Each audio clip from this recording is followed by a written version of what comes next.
Hello friends, मैं टाकेश्वर सिन्हा सफल academy में आप सबका पुनः स्वागत है।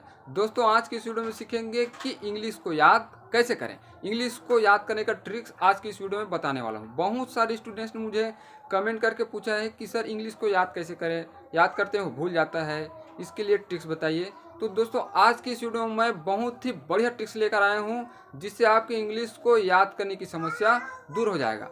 जो याद करते हैं इंग्लिश में वो भूल जाता है, याद नहीं होता है, तो यह समस्या आपका सॉल्व होने वाला है। बट आप इस वीडियो के अंत तक बने रहिए और चैनल में आप नए हैं तो चैनल को सब्सक्राइब कर लीजिए ताकि आपको इसी तरीके के रिलेटेड वीडियो मिलता रहे। दोस्तों, अधिकांश स्टूडेंट्स को मैंने देखा है, मैं भी खुद स्टूडेंट था, तो ऐसा होता है कि इंग्लिश नाम सुनते ही या इंग्लिश का जो बुक है, इंग्लिश का जो कॉपी है, इसको देखते सुनते ही हमको डर लगता है, घबरा जाते हैं। तो सबसे पहला ट्रिक यह है कि आपको घबराना नहीं है। इंग्लिश पढ़ते समय, लिखते समय आपको घबराना नहीं। घबराने से क्या होता है, थोड़ा बहुत जो याद होता है, माइंड में होता है, वो भी इरेज हो जाता है। तो क्या करना है, घबराना नहीं है। हमको मन में बनाकर नहीं रखना है कि इंग्लिश बहुत कठिन है, बहुत कठिन है, याद नहीं होता है, भूल जाता है, कैसे करें। वैसा कुछ भी नहीं है। हर सब्जेक्ट ईजी है, आसान है, बट आपको धैर्य से उसको पढ़ना और लिखना होगा। तो आपको घबराना नहीं है। सबसे पहला यही ट्रिक कहना चाहूँगा कि इंग्लिश को लिखते पढ़ते समय आपको घबराना नहीं है, माइंड में प्रेशर नहीं लेना है। दूसरा ट्रिक है मीनिंग्स याद करना। मीनिंग्स याद होने से कोई भी सब्जेक्ट हमको इजी लगता है, तो इंग्लिश में भी हमको मीनिंग्स याद करना होगा। जितना ज़्यादा आप मीनिंग्स याद करेंगे उतना ज़्यादा आपको इंग्लिश इजी लगेगा, क्योंकि किसी भी सब्जेक्ट का अर्थ पता होने से, है ना, मीनिंग्स याद होने से उसको हम हिंदी में याद रख सकते हैं। अब देखिए, किसी भी सब्जेक्ट का मीनिंग याद होने से हम उसको अपने तरीके से बोल सकते हैं, अपने तरीके से पढ़ सकते हैं। तो और जब हम किसी सब्जेक्ट को अपने तरीके से पढ़ते हैं, अपने तरीके से लिखते हैं, तो हमको ज़्यादा इजी लगता है और वो लंबे टाइम तक हमको याद होता है।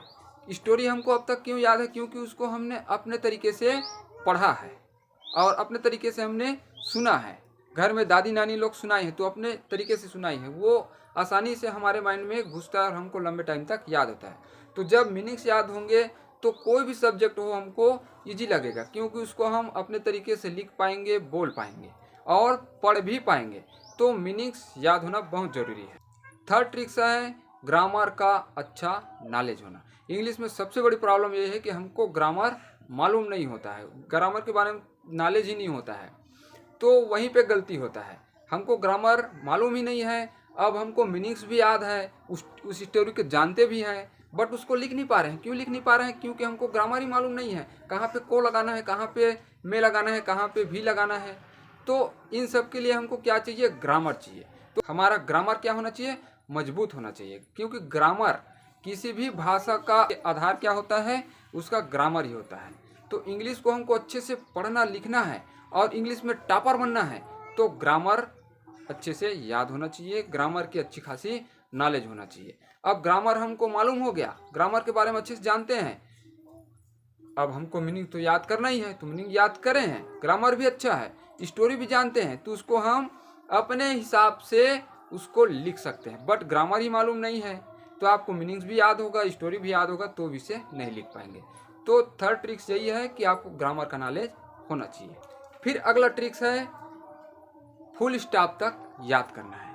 जहाँ तक फुल स्टॉप है वहीं तक पहले याद कीजिए, फिर उसके बाद आगे बढ़िए। अब ले लीजिए वंडर ऑफ साइंस ले लीजिए। वंडर ऑफ साइंस में इंट्रोडक्शन दिया है, modern age is the age of science. उसके बाद है science has been given us many useful things.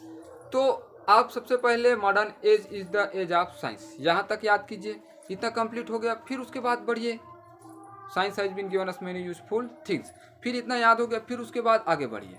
और साथ ही साथ आप इसका ट्रांसलेट भी करते जाइए अपने तरीके से। जैसे मीनिंग्स याद है तो हिंदी में या फिर आपको जो भी भाषा में उसका ट्रांसलेट करना है, आप उस भाषा में आप पढ़ते जाइए, ठीक है। तो मीनिंग्स याद रखिए। प्लस फोर्थ ट्रिक्स में है कि जहाँ फुल स्टॉप लगा है वहाँ तक आप याद कीजिए। इससे क्या है, ये छोटे छोटे पार्ट्स में याद करने से बहुत जल्दी याद होता है। तो आप जहाँ पर फुल स्टॉप लगा है, कामा लगा है, वहाँ तक याद कीजिए, उसके बाद फिर आगे बढ़ते जाइए। और जैसे पूरा एक पैराग्राफ हो गया, तो एक पैराग्राफ होने के बाद उसका फिर से आप शुरू से लेकर अंत तक फिर से याद कीजिए।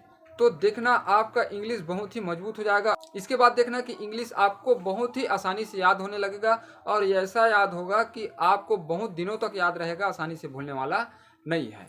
इसके बाद आखिरी ट्रिक्स बताने वाला हूँ आप लोगों को, बहुत ही बढ़िया ट्रिक्स कि आप जो भी पढ़ रहे हैं उसको लिख लिख के देखते जाइए। इससे क्या होता है, हमने पढ़ा एक बार, अब वो याद हो गया, अब उसका रिवीजन हो जाता है। जब हम उसको लिख के देखते हैं तो उसका रिवीजन हो जाता है। यदि हमको कहीं पे मिस्टेक हो रहा है, कहीं प्रॉब्लम क्रिएट हो रहा है, तो उसको हम पुनः बुक पलट के या कॉपी में जहाँ भी लिखा हुआ है वहाँ हम देख सकते हैं। फिर आप वहीं से स्टार्ट कीजिए, कहाँ प्रॉब्लम था उसको सॉल्व कीजिए और फिर उसको सुधारिए और वहीं से लिखना स्टार्ट कीजिए। तो इससे क्या होता है, जो पहले पढ़े हैं, याद किया है, उसका रिवीजन होते हुए जाता है। तो जो भी पढ़ रहे हैं उसको लिखना बहुत ही ज़रूरी है।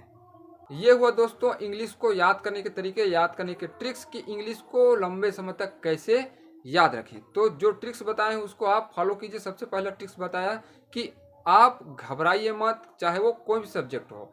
फिर उसका मीनिंग्स याद कीजिए। मीनिंग्स याद होने से वो हमारे लिए बहुत ही ईजी हो जाता है। तीसरा ट्रिक बताया हूँ कि ग्रामर का नॉलेज अच्छा होना चाहिए। कोई भी भाषा वाला सब्जेक्ट हो तो उसमें ग्रामर क्या होता है, बेस होता है। तो हमारा ग्रामर मजबूत है तो उस सब्जेक्ट को हम आसानी से लिख और पढ़ सकते हैं। फिर फोर्थ ट्रिक बताया कि जो फुल स्टॉप है, किसी भी पैराग्राफ में फुल स्टॉप है वहाँ तक आप याद कीजिए। उसके बाद फिर उसके अगले फुल स्टॉप तक या जो कामा लगा है वहाँ तक याद कीजिए। तो इससे याद करने में बहुत ही आसानी होता है और लंबे टाइम तक हमको याद होता है। फिर पांचवा ट्रिक बताया कि जो भी याद कर रहे हैं, जो भी पढ़ रहे हैं, उसको आप लिख लिख के देखिए। लिख लिख के देखने से क्या होता है, जो पढ़े रहते हैं उसका रिवाइज होते जाता है और वो हमारे माइंड में घुसता जाता है और आसानी से भूलता भी नहीं है। तो जो 5 ट्रिक्स बताए इंग्लिश को याद करने का, आप इन पर फॉलो करते हैं तो गारंटी है कि आपका इंग्लिश में 100 में से 100 मार्क्स आएगा। तो चलिए कमेंट करके बताइए कि आपको वीडियो कैसे लगा and like, subscribe and share कीजिए ताकि आप जैसे अन्य स्टूडेंट्स, आपके फ्रेंड्स लोग भी इंग्लिश में टॉपर बन जाए और अच्छे से अच्छे मार्क्स इंग्लिश में लाए। Thanks for watching.